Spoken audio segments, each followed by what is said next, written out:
warahmatullahi wabarakatuh dan salam Ramadan Karim.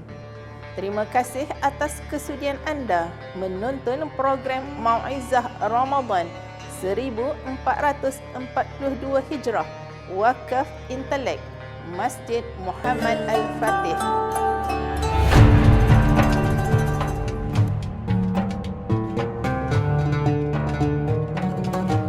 Bismillahirrahmanirrahim. Assalamualaikum warahmatullahi wabarakatuh. Alhamdulillahirabbil alamin.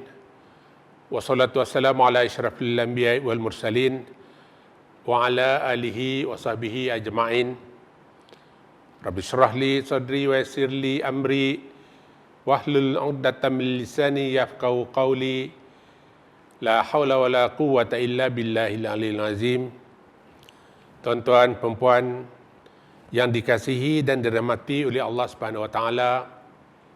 Salam Ramadan Karim, dan alhamdulillah sekali lagi di hari yang mulia ini kita dapat bersama lagi dalam program Mau'izah Ramadan Wakaf Intelek dari Masjid Muhammad Al-Fatih, karya Taman Jati, Ipoh, Perak.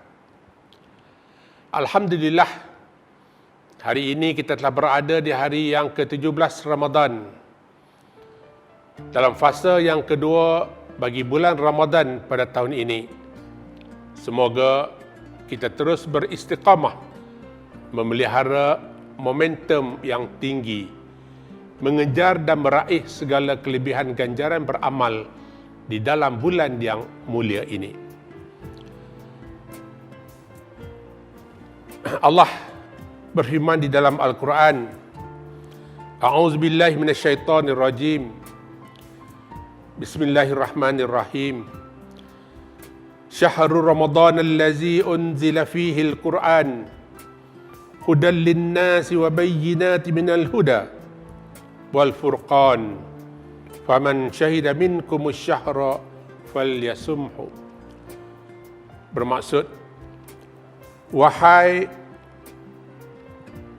Bermaksud masa yang diwajibkan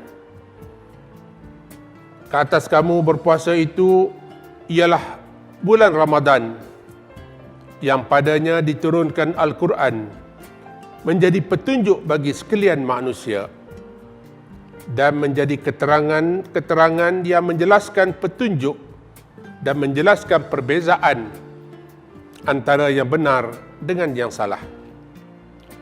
Oleh itu, sesiapa di antara kamu yang menyaksikan anak bulan Ramadan atau mengetahuinya, maka hendaklah ia berpuasa bulan itu.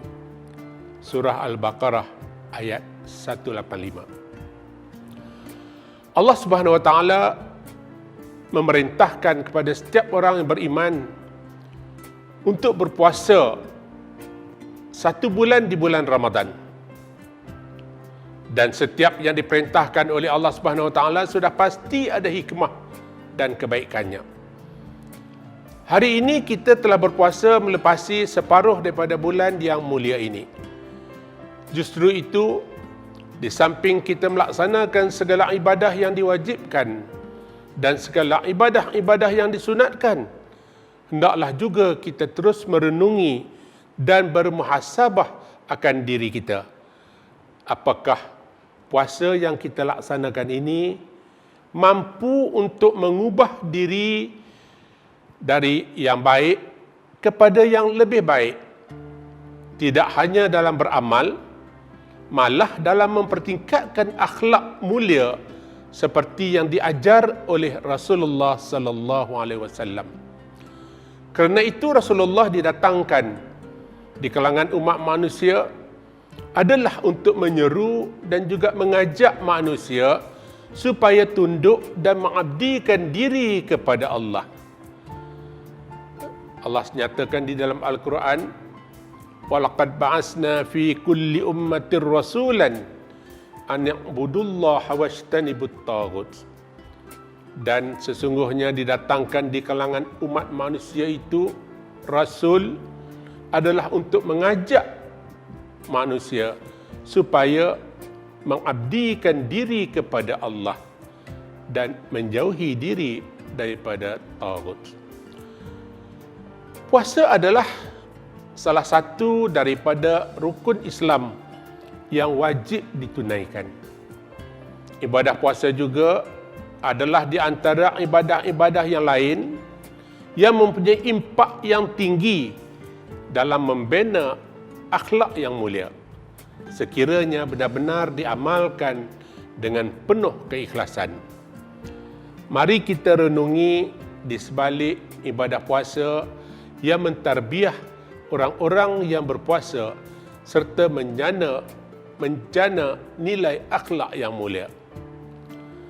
Muslimin muslimat yang dimuliakan Allah, jika kita renungi apabila digabung jalinkan ibadah puasa dan akhlak, ianya akan membawa maksud puasa adalah antara ibadat yang mengandungi kehebatan dan keagungan yang tersendiri.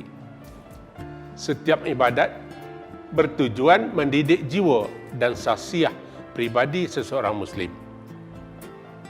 Dan jika direnungi, sebahagian dari objektif ibadah puasa juga adalah bertujuan bagi membentuk akhlak dan menanam nilai-nilai murni pada diri seseorang Muslim. Kerana kesempurnaan iman bukan dari amalnya semata-mata, tetapi diukur dengan akhlaknya juga. Antara lain, kita dapati puasa juga mempunyai banyak nilai-nilai yang sangat positif, seperti nilai mendidik, nilai menyemai dan menanam, nilai mendekatkan diri, nilai mengajar diri, nilai membiasakan diri, nilai melatih diri, nilai membentuk dan membina diri. Kesemua nilai-nilai tersebut adalah menjurus dan membentuk ke arah pembinaan akhlak yang mulia. Sebagai contoh, puasa akan menjelmakan dan mendidik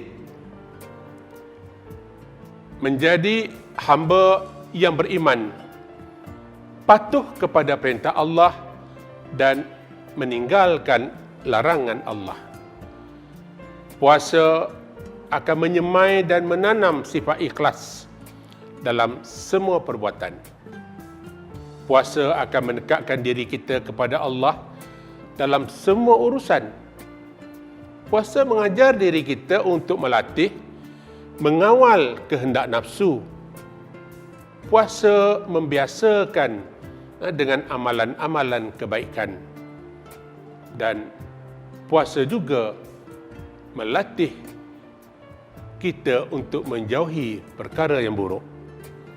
Puasa juga akan membentuk dan membina nilai akhlak yang terpuji. Nilai akhlak orang yang berpuasa akan sentiasa menjelmakan sikap dan sahsiah kepribadian Muslim dalam penghidupan. Puasa akan menjelmakan sikap taat dan patuh. Orang berpuasa sentiasa berusaha mengerjakan segala perintah Allah dengan bersegera berlumba-lumba tanpa menangguh kerana menyedari gandaan pahala di bulan Ramadan. Meninggalkan segala perkara yang mengundang larangan Allah kerana ia boleh merosakkan pahala puasa mereka. Puasa akan menjelmakan sikap pemurah dan prihatin. Orang berpuasa merasai kelaparan yang dirasai oleh orang miskin dan orang susah. Mereka juga dituntut agar menaja orang berbuka puasa serta bersedekah bagi memperolehi ganjaran tambahan pahala seperti orang berpuasa itu, serta membanyakkan infak ke jalan Allah. Puasa akan menjelmakan sikap dan rasa amanah dan tidak mengkhianati.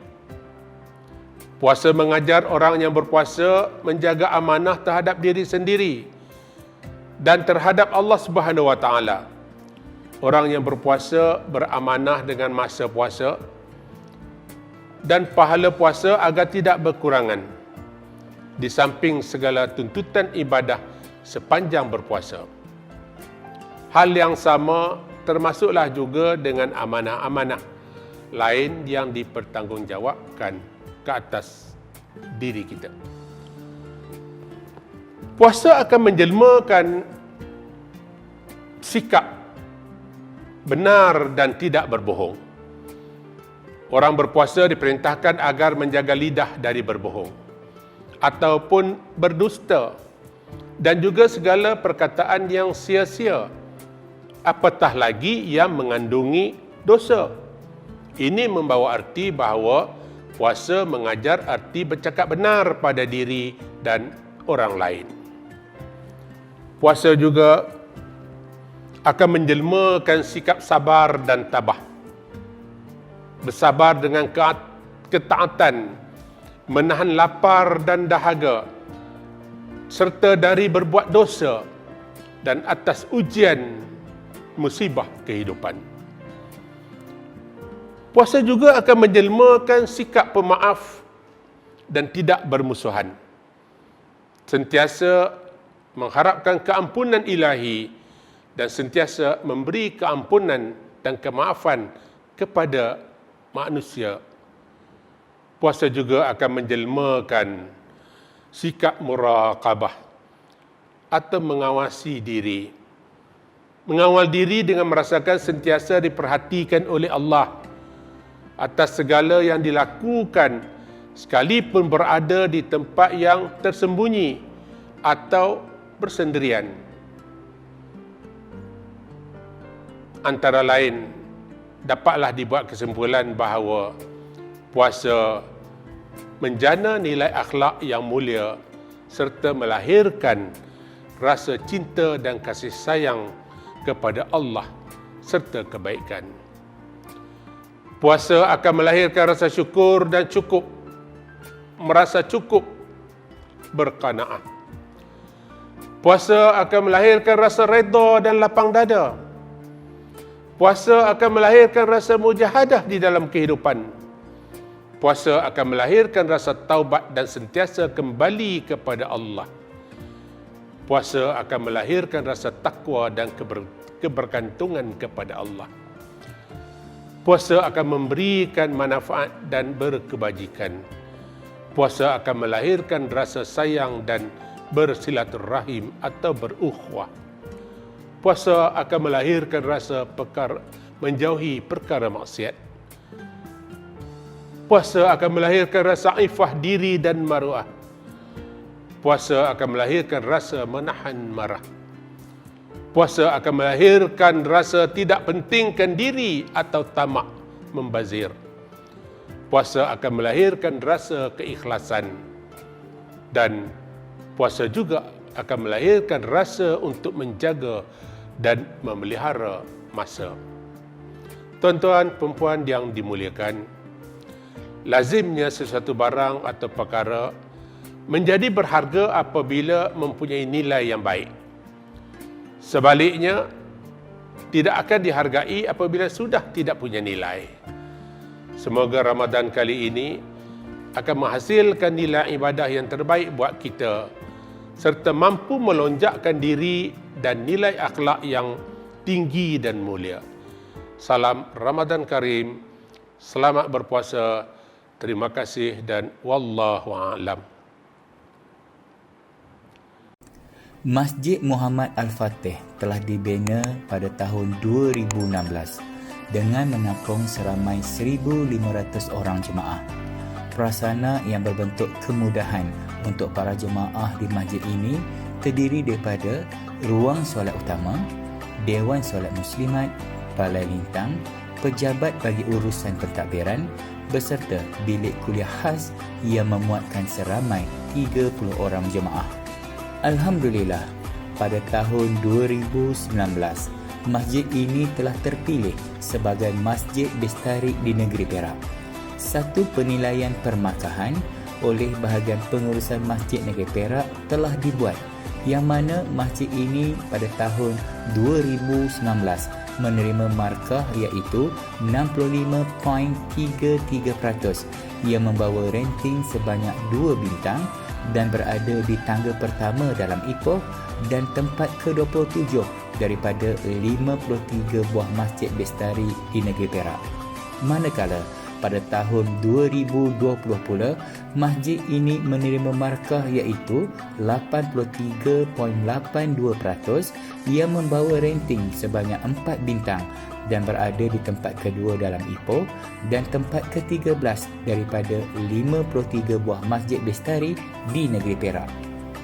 Yang berbahagia, Datuk, Dating, Tuan-Puan, sempena Ramadan 1442 Hijrah ini dan selaras dengan moto masjid iaitu Masjid Imarah Karya Thayyibah, pihak kami mengalu-alukan semua muslimin dan muslimat untuk mengimarahkan Masjid Muhammad Al-Fatih ini dengan program Ihya Ramadan seperti majlis berbuka puasa, majlis tahlil, kupasan hadis, solat sunat tarawih dan juga tadarus Al-Quran. Manakala 10 malam Ramadan terakhir pula turut diadakan program Qiyamul Lail dan juga sahur turut disediakan. Selain daripada itu, ke arah merealisasikan Masjid Bestari dan keselesaan para jemaah dengan beberapa penambahbaikan telah dirancang seperti pemasangan awning di sisi kanan dan kiri masjid. Begitu juga pemasangan awning di ruangan parkir motosikal untuk keselesaan para jemaah. Pihak masjid juga turut menjalani projek pemerkasaan ekonomi masjid seperti kabin gunting rambut bagi untuk disewakan mana-mana golongan asnaf daripada ahli karya Masjid Muhammad Al-Fatih ini. Bukan sekadar itu, mulai September 2021, projek pembinaan blok pentadbiran Masjid Muhammad Al-Fatih akan dimulakan dengan menelan belanja sebanyak RM2.5 juta dan jangkaan siap projek ini selama 2 tahun. Bagi memenuhi hasrat ini, Jawatankuasa Karya bercadang ingin mendirikan sebuah blok bangunan pentadbiran Masjid Muhammad Al-Fatih yang terdiri daripada 2 tingkat merangkumi pejabat pentadbiran, bilik mesyuarat, perpustakaan, bilik tetamu, dewan seminar, bilik kaunseling serta ruang jamuan. Turut juga dirancang iaitu pembinaan landscape untuk laluan jalan kaki bagi mereka yang ingin menjalani aktiviti riadah di kawasan masjid ini. Didoakan usaha yang murni ini dipermudahkan oleh Allah dan sumbangan orang ramai sangat dialu-alukan. Justru kami sangat berbesar hati memohon semua muslimin dan muslimat sama-sama menjayakan projek ini dengan menghulurkan infak ke tabung Masjid Muhammad Al-Fatih. Ayuh semua muslimin dan muslimat, kita sama-sama menyemarakkan bulan Ramadan Karim ini dengan merebut peluang untuk mengutip pahala sebanyak mungkin sebagai bekalan kita di akhirat kelak.